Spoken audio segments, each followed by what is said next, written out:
Hi, this is Hank with the Author Stories Podcast. Before we get into this week's episode, I want to tell you about our sponsors this week.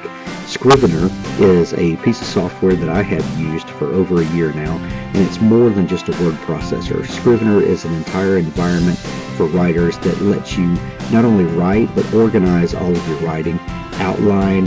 It has a great corkboard view, which a lot of people love, which is a visual way for laying out your book before you get started.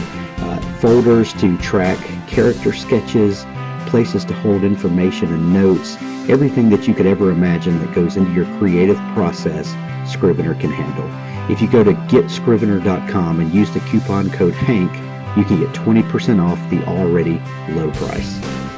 I would also like to thank ThirdScribe for sponsoring the podcast.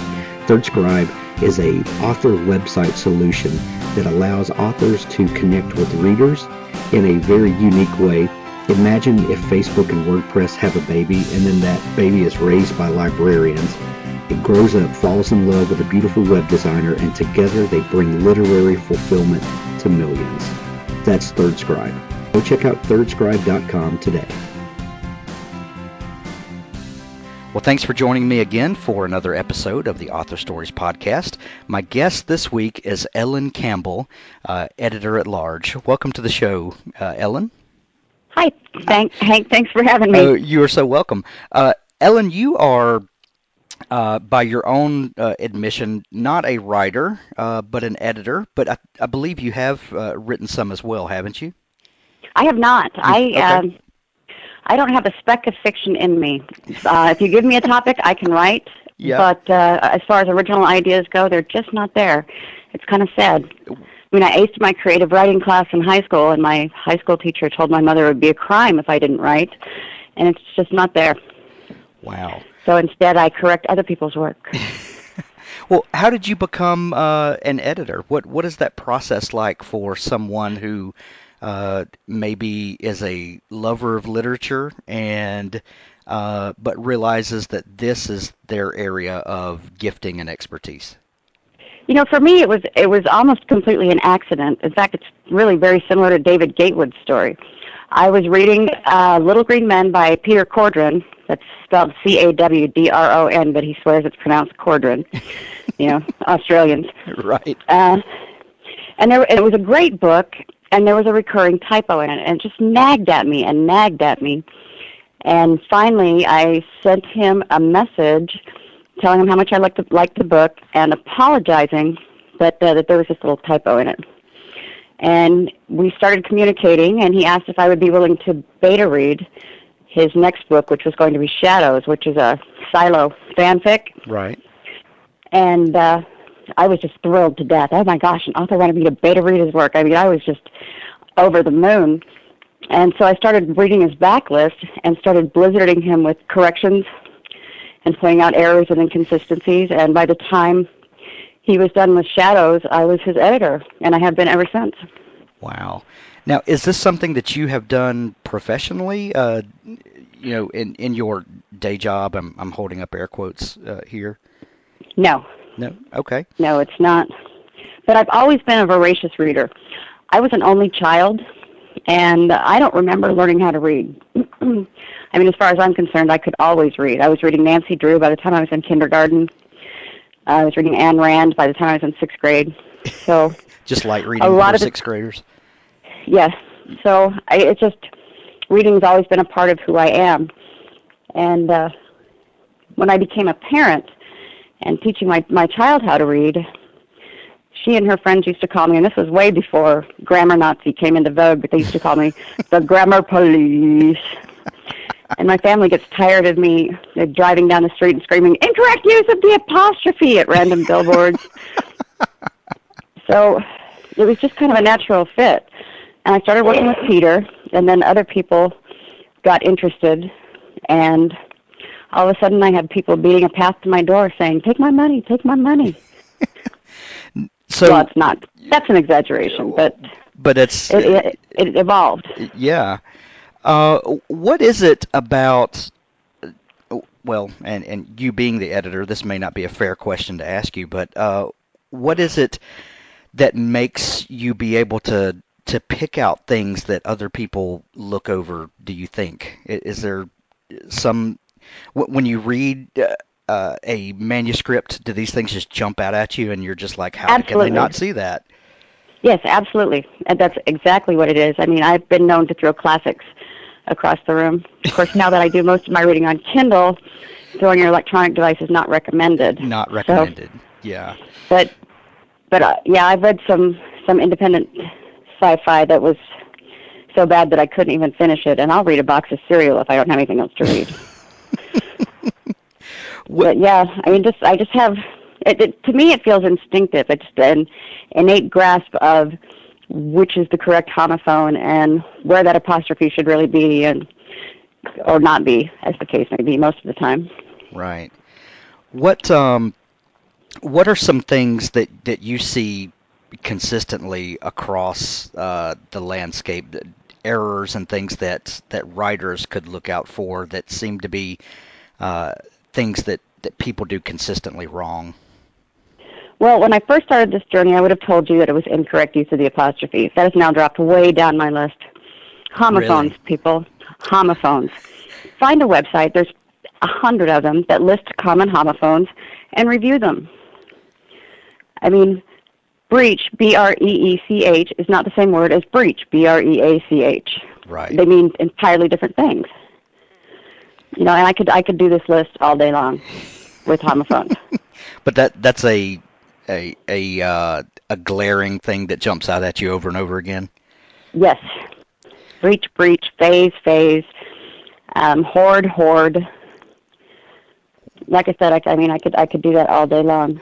I'll bet. Another thing that is maybe sometimes harder to spot, Mm-hmm. but does happen, is changing tenses in the middle of a sentence. Okay. So like going from first person, or no, tenses like past, present, in the middle of a sentence? Yes, and that happens more often than you'd think, and it's easy. That's one that's easy to miss sometimes. Yeah. But it does happen quite a bit. I'm thinking back on some stuff I wrote yesterday to make sure I'm not doing that. Oh, wow. Okay. You know, and then to get technical, there are times when it's perfectly correct to do that, but Right. there are odd situational circumstances, but you know, Well, yeah, things like that. Speaking of Comma splices. okay, comma splices. Now, what's the difference in a comma splice and using a good Oxford comma? Oh, a comma splice is when you join two completely unrelated sentences with a comma. Gotcha. So, yeah, knowing And where to end the thought and to begin a new one. Right. Gotcha. And as far as the Oxford comma goes, I like the Oxford comma, but I know that a lot of people don't, so I don't force it on anybody. I'm pro Oxford comma. Yes, I think thank when you. I think when any time that your speech pauses, you ought to have a comma. But Yes. that's just me. Uh, when should a writer employ an editor? At what point in the process does the editor's input become more important to the writer? Well, it depends on what you're hiring an editor for. I mean, if you're trying to have somebody help you develop an idea, probably near the beginning of the process is the best time for that. I like to come in, I'm more of a polish it up and get it ready person. I like to see it when you think it's done, and then I'll tell you why it's not. Ever so nicely. Ever so nice. Ever so nicely. But yeah, you know, I've done edits that have taken, you know, only 2 rounds of editing to finish, and I've had books that have taken, you know, 7, 8, 9 rounds to finish. Wow. When you commit to doing one, you've got to see it through until when it's really done. Yeah. Now, what is the difference? I'm glad you brought that up. What's the difference in the types of edits? I know I've heard of line edits and structural edits. What are the differences there, and what level of input does the editor give in each one of those? Well, like for a developmental or a structural edit, which is something that I don't really do because, like we covered at the beginning, I'm not a creative person. I imagine that the process is a lot more intense. You know, I do line editing, proofing. I edit for consistency, and it varies with each writer how much really needs to be done, how much give and take is necessary. Peter and I have it down to where it's fairly seamless. He just sends me his document and says, fix it. And I just fix it. And then if there's something that's plot-wise that's structurally wrong, I send it back to him and say, hey, this doesn't work. And then I leave it to him to fix it. Gotcha. And then I'll re-edit. Do you ever read a manuscript and the plot just doesn't work? Like you can tell that maybe the grammar is all correct and they've used all the proper pieces in all the right places, but the book just does not work. Have you ever encountered one of those? Oh, yeah, I have.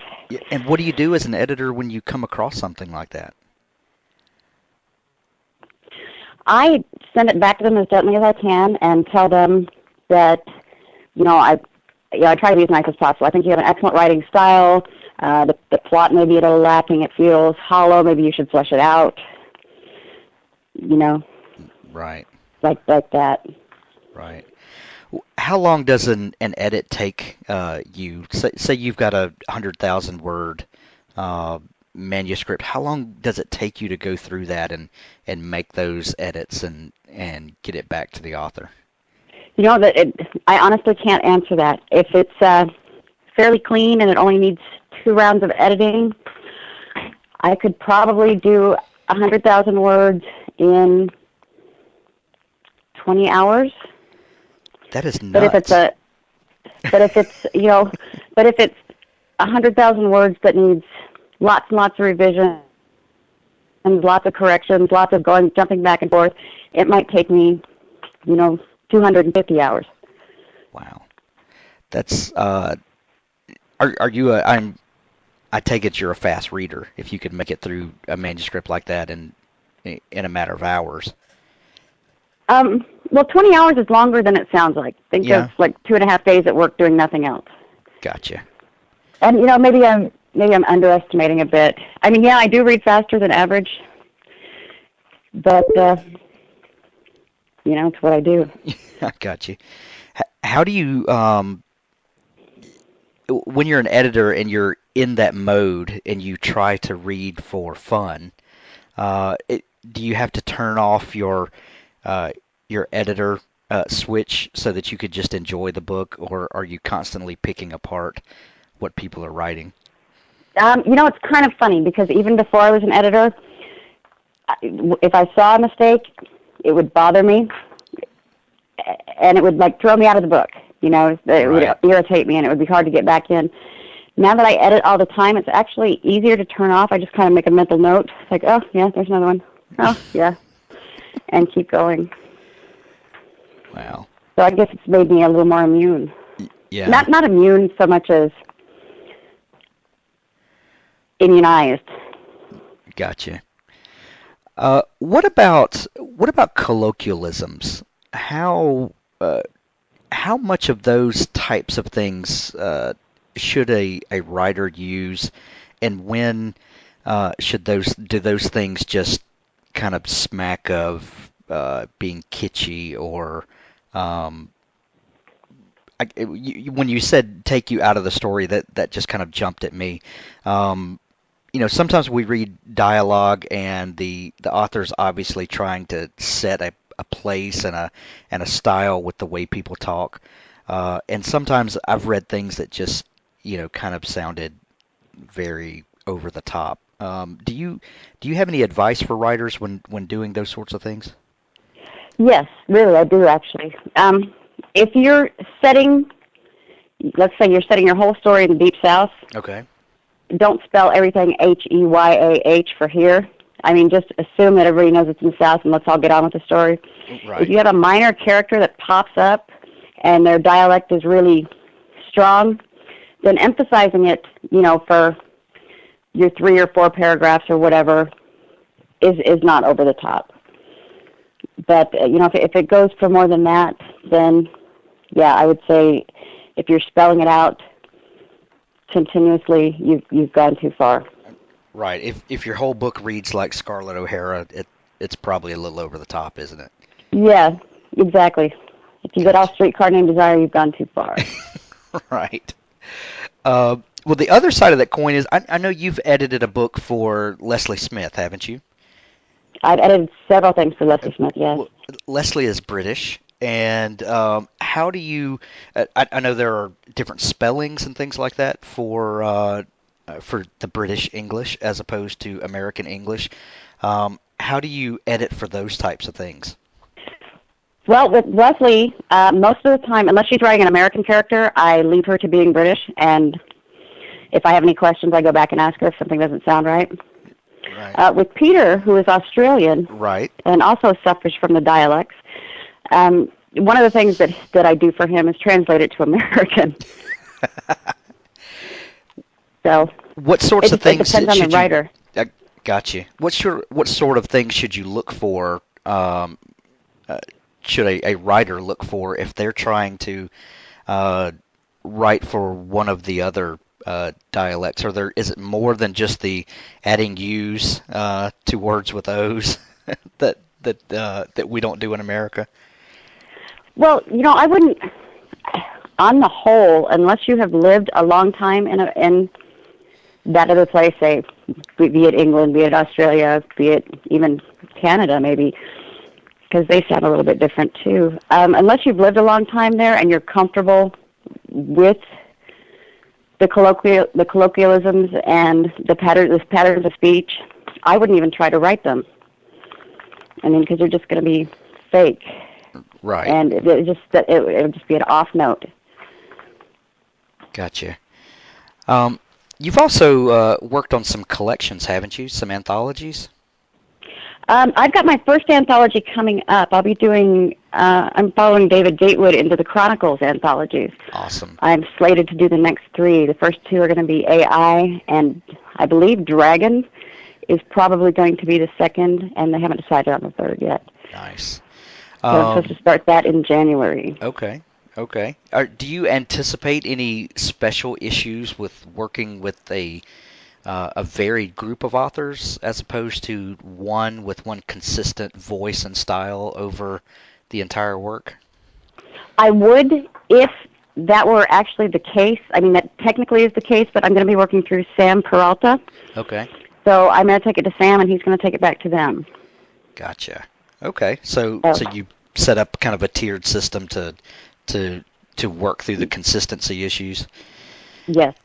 I imagine, I wouldn't have any problem talking to an author or exchanging emails with an author or whatever if they had questions, but we both thought it would be easier to do it this way. Awesome. What about Apocalypse Weird? You have recently signed on as the editor for Apocalypse Weird. That's going to be a pretty crazy endeavor, isn't it? Oh, that is so exciting! You can't even begin to imagine how excited I was when Michael Bunker brought that to me. The bait was, hey, we have this great project, and I have a Nick Cole book. Do you want to work on it? And it was like, okay, which leg do you want me to cut off, or should I just sign in blood? Oh, so did you edit The Red King? I did. Yeah, that's a great book. Oh, so much fun.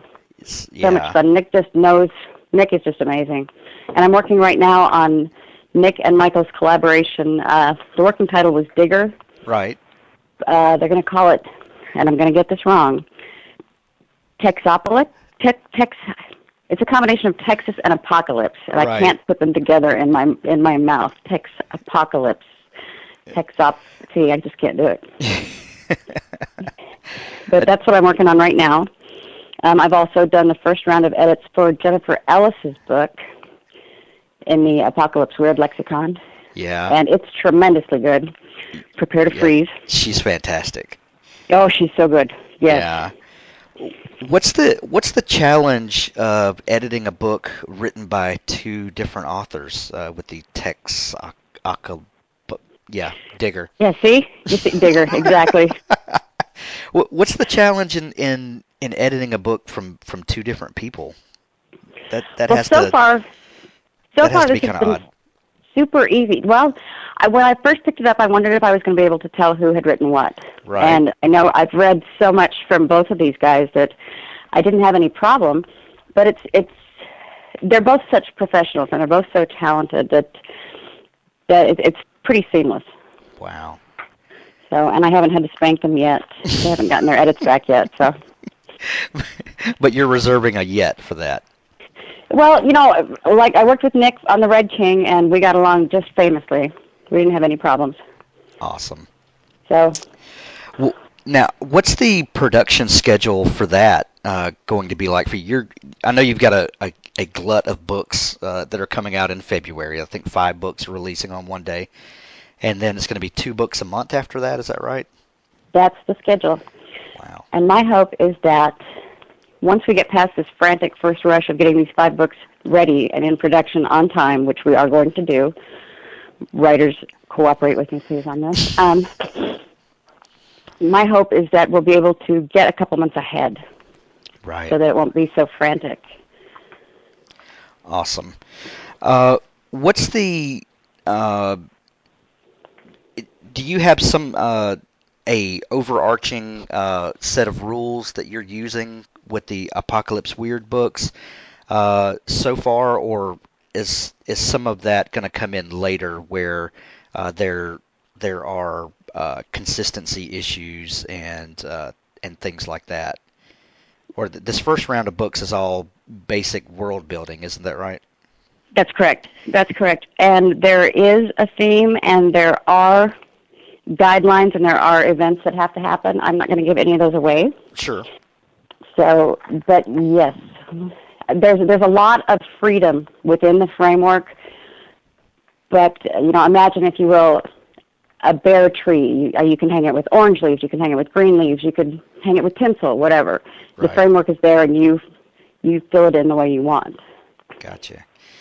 I would imagine 2 years from now, as this grows and snowballs, that the editing of future books is going to be quite a job with making sure timelines are consistent and that people are referencing things correctly and all of that sort of thing.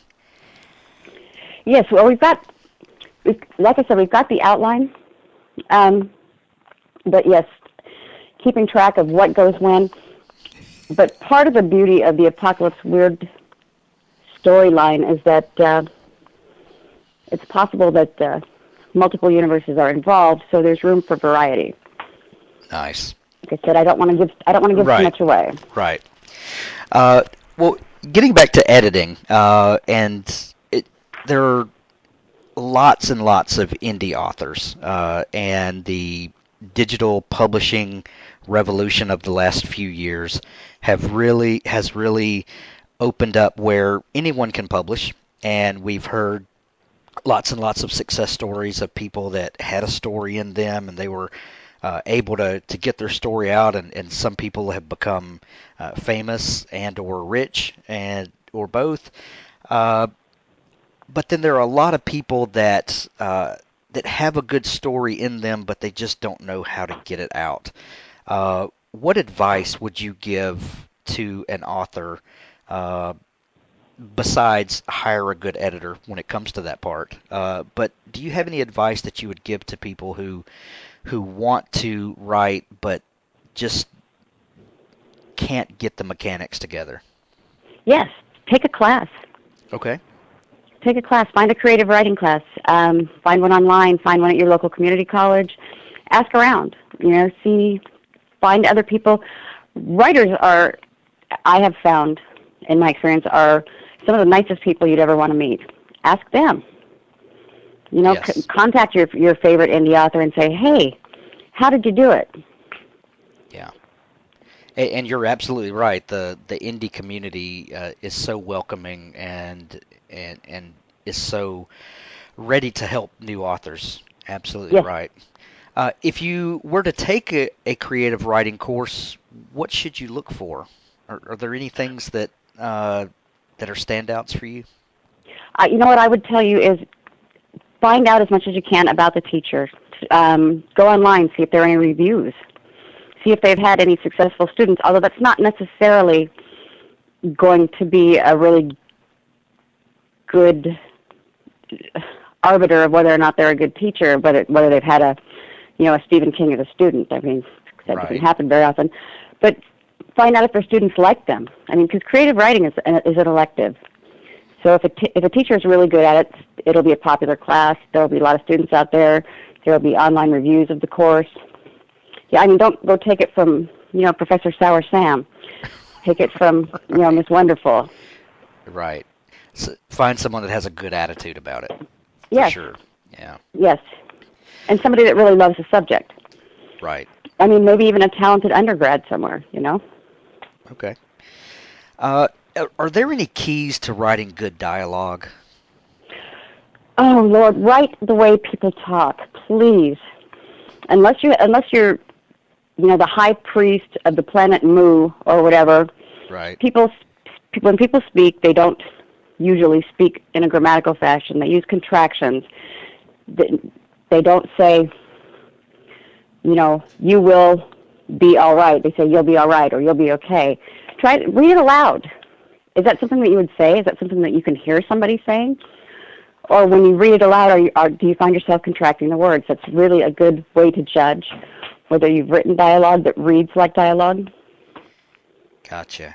That was some of the best advice I ever got from Nick Cole was to act out your book, read it aloud, and put the people, make the characters come alive to see if they're believable or not. It's funny. I just found out that he did that when I was working with him on The Red King, because I congratulated him on, I was like, Nick, you write dialogue so well, you write the way people talk. And he's like, oh, yeah, that's because I read it aloud. We act it out. It's like, well, and I've been telling people that for a long time. That's awesome. So. And it's hard to be pretentious when you have to put voice to it. It may seem like a great idea on the page, and this is a great literary masterpiece until you read it and you're like, that is so hokey. Yes, and I believe that there are some programs that you can get. I know there's a program available on Mac at least, where you can have it read back to you from your computer if you can't find anybody to play with you. That's a great idea. That's a great idea. What about pet words? Is that a big problem with writers? Writers get comfortable with the use of certain words, and they like them.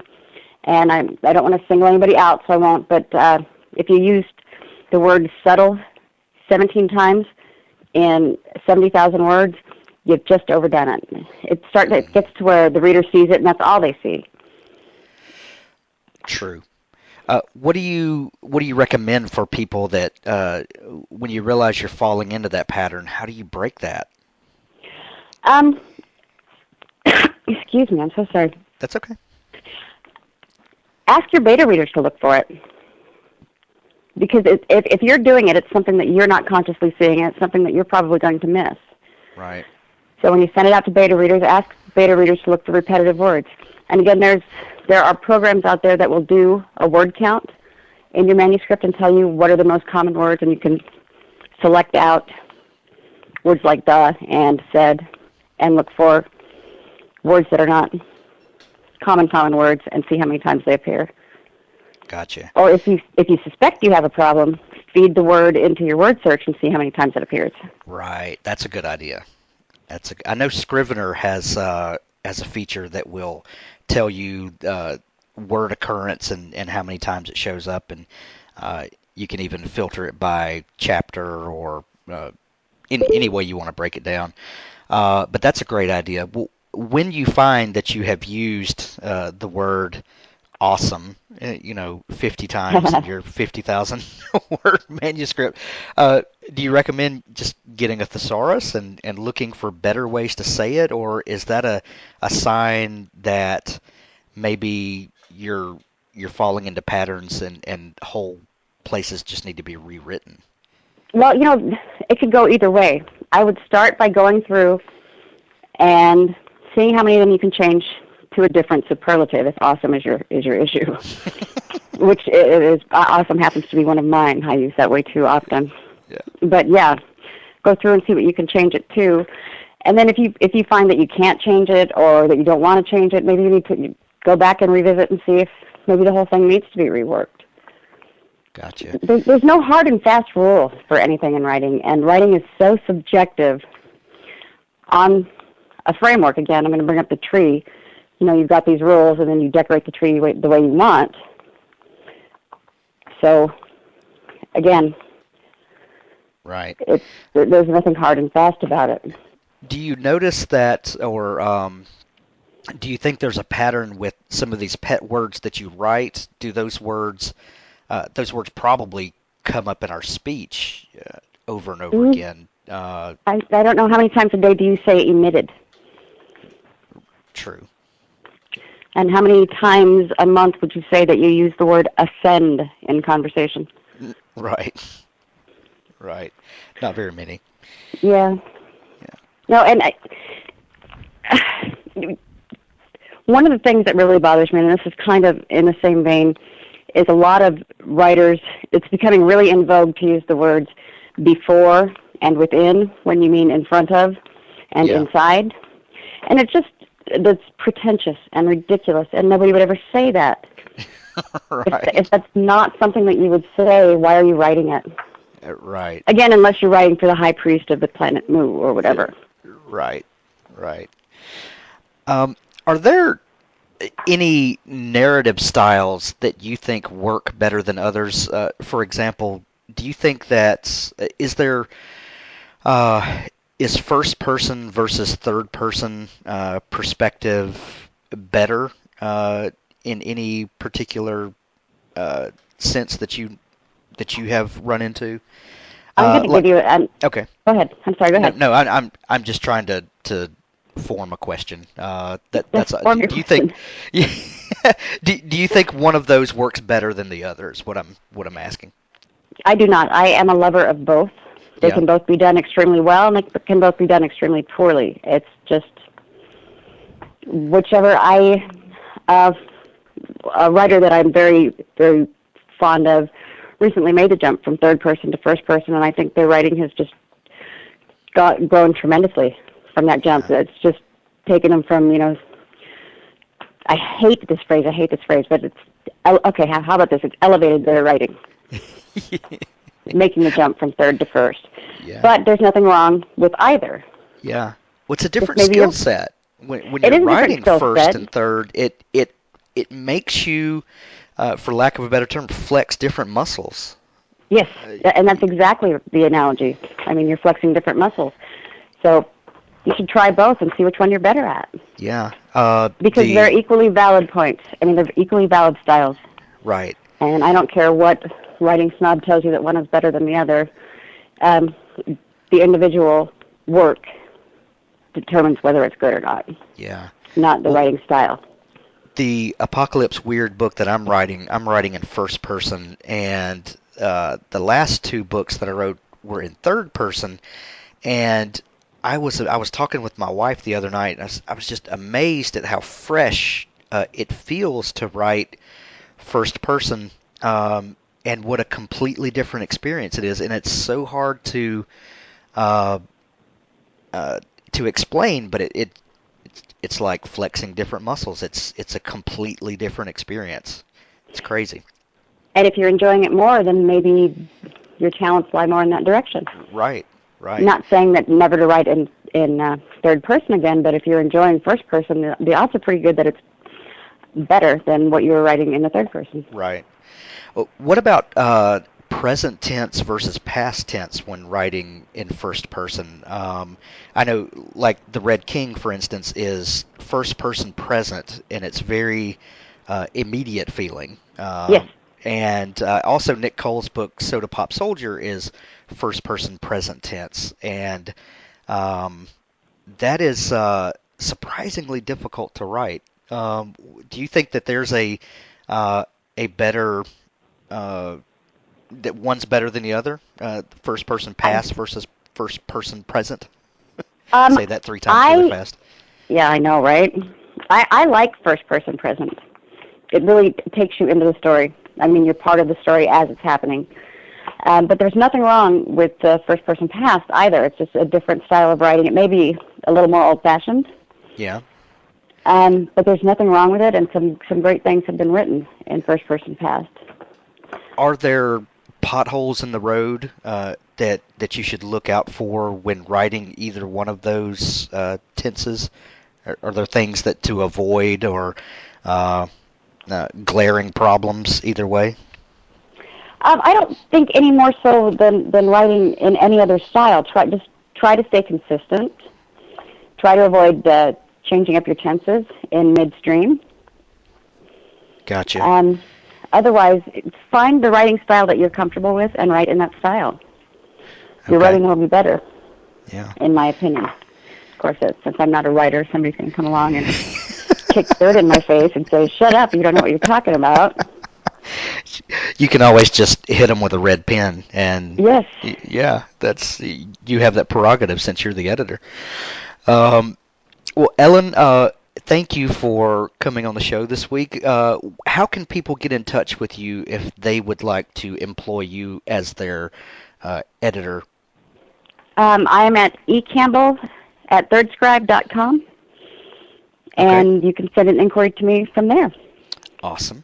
And we will be looking for all of the great books that you're going to be churning out this year, and we will be appreciating all of the things that you have saved us all from.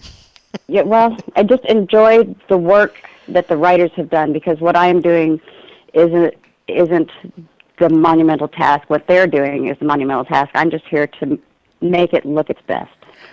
Well, I interviewed Moshe Feder, who is an editor at Tor Books, last week and aired the show, and we were talking about how he said that the role of an editor is, he said it's kind of odd because they have actually an award for editor, and he said, but it's so hard to